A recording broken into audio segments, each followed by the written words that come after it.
సునాదస్వరము October 17. నరుని హృదయములో ఆలోచనలు అనేకములుగా పుట్టును, యెహోవా యొక్క తీర్మానమే స్థిరము.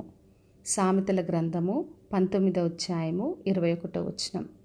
మనుషులుగా మనం ఎన్నో ఆలోచనలు కలిగి ఉంటాం. ప్రతిరోజు ఎన్నో విషయాలు హృదయంలో తలంపులు, ఆలోచనలు ఉంటాయి. మన కొరకు, మన భవిష్యత్తు, మన పిల్లలు, మన కుటుంబం, మన చదువులు, ఉద్యోగాలు, మన పరిచర్య, అన్ని విషయాలు ఆలోచిస్తుంటాం. ఇలా చేయాలి, అలా చేయాలని ఎన్నో ప్రణాళికలు కలిగి ఉంటాం. అయితే ప్రభు ఈ రోజున బయలుపరుస్తున్నాడు, మనకి ఎన్ని తలంపులు, ఆలోచనలు వచ్చినా యెహోవా యొక్క తీర్మానమే స్థిరమని చెప్తున్నాడు. ఎందుకంటే దేవుడు మన కొరకు ఉన్నతమైన తలంపులు కలిగిన దేవుడు. అందుకనే మనం ప్రతి విషయంలో దేవుని ఆశ్రయించినప్పుడు ఆయన ప్రతి ఒక్క విషయంలో మనల్ని స్థిరపరిచి బలపరుస్తాడు. ఆదికాండం 11వ అధ్యాయంలో చదివినప్పుడు ప్రజలందరూ కలిసి ఆకాశాన్నంటే ఒక గోపురాన్ని కట్టడానికి కొరకు సిద్ధపడ్డారు, ఆలోచన చేశారు. అప్పుడు యెహోవా దేవుడు వాళ్ళ భాషను తారుమారు చేసినప్పుడు వాళ్ళందరూ కూడా చెదరగొట్టబడ్డారు. మరి దేవుని చిత్తంలో లేనిది ఏది కూడా స్థిరముగా ఉండదు. ఎంతమంది కలిసినా, ఎంత ఆలోచన చేసినా అవన్నీ కూడా చెదరగొట్టబడతాయి. అందుకే ప్రతి విషయంలో మనం దేవుని ఆశ్రయించాలి. ఆయన చిత్తంలో ఉన్నప్పుడు ప్రతి విషయంలో మనం స్థిరపరచబడతాం.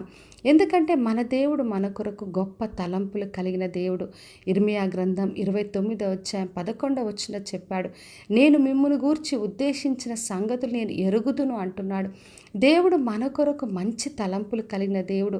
మనకు నిరీక్షణ ఇచ్చే మేలుకరమైన తలంపులు, సమాధానకరమైన తలంపులే కానీ హానికరమైన వాటిని దేవుడు ఆలోచించడు. అందుకే ప్రతి విషయంలో మనం దేవుని ఆశ్రయించినప్పుడు మనకు మేలుకరమైంది ఆయన అనుగ్రహిస్తాడు.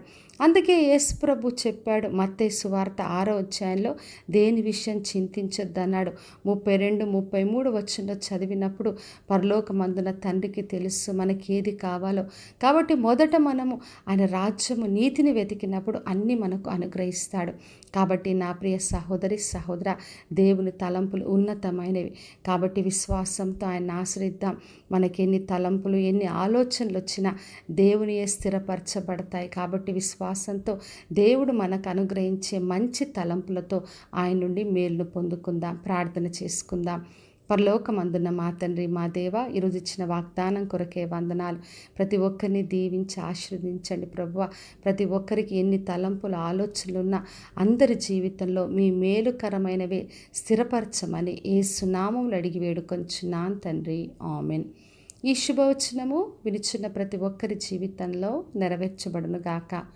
నేను మీ ప్రియ సహోదరి మంజులా చరణ్.